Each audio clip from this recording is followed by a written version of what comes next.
Welcome viewers, welcome to our YouTube channel, Insta Facebook page astro Deepanshu.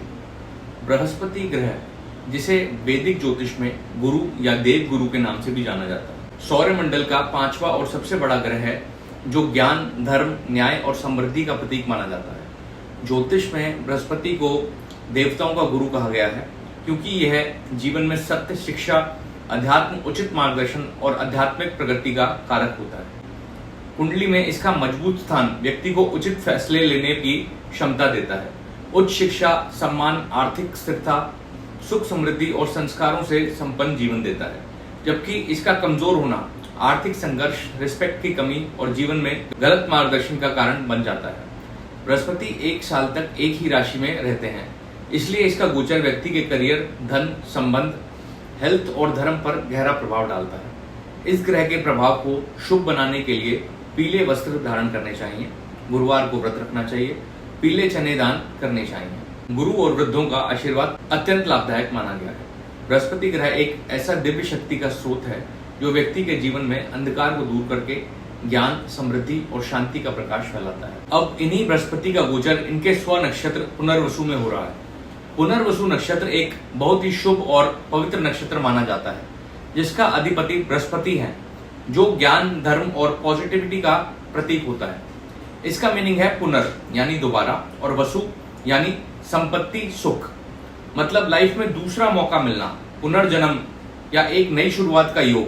Punarvasu में जन्म लेने वाले लोग अक्सर ऑप्टिमिस्टिक, ब्रॉड माइंडेड और कंपैशनेट होते हैं, जो अपने अंदर के स्पिरिचुअल एसेंस को समझने की कोशिश करते हैं। इस नक्षत्र का स्वभाव बहुत जेंटल और नर्चरिंग होता है, बिल्कुल एक माँ की तरह, जो हर बार अपने बच्चों को संभालती है। जब बृहस्पति इस नक्षत्र में गोचर करते हैं, तब व्यक्ति के जीवन में नए अवसर खुलने लगते हैं, पुराने अधूरे काम पूरे होने लगते हैं और मन में एक नई ऊर्जा का जन्म होता है। इसका प्रभाव ऐसा होता है कि चाहे व्यक्ति ने कितने भी चैलेंजेस फेस किए हों, उसे फिर से एक नई शुरुआत का चांस मिलता है। पुनर्वसु नक्षत्र का संबंध ट्रैवल, लर्निंग और स्पिरिचुअलिटी से भी होता है, इसलिए इस समय लोग अपने जीवन के असली पर्पस को ढूंढने की कोशिश करते हैं। जब बृहस्पति ग्रह अपने स्वामित्व वाले पुनर्वसु नक्षत्र में ट्रांजिट करते हैं, तो इससे एक बहुत शक्तिशाली और समृद्धि देने वाला योग बन जाता है, क्योंकि बृहस्पति स्वभाव से शुभ, ज्ञान, धर्म और विकास का कारक है, और पुनर्वसु नक्षत्र स्वयं पुनर्जन्म या सेकंड चांस का प्रतीक है।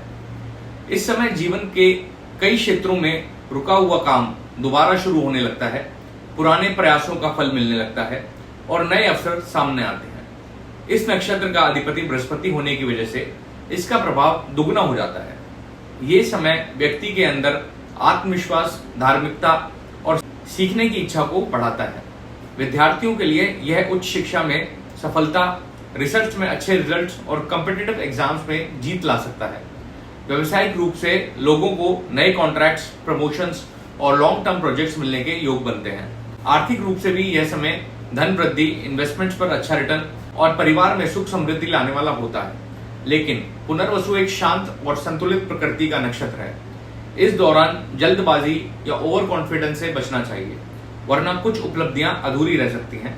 यह ट्रांजिट व्यक्ति को सिर्फ बाहरी सफलता ही नहीं, बल्कि अंतर आत्मिक शांति और नई सोच भी देता है, जिससे वो अपने जीवन में नए अध्याय की शुरुआत कर सकते हैं।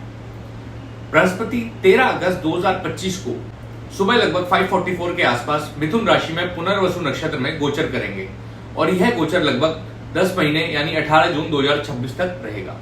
अब हम चर्चा करेंगे बृहस्पति के इस गोचर से सभी राशियों पर क्या प्रभाव पड़ेगा। कर्क राशि।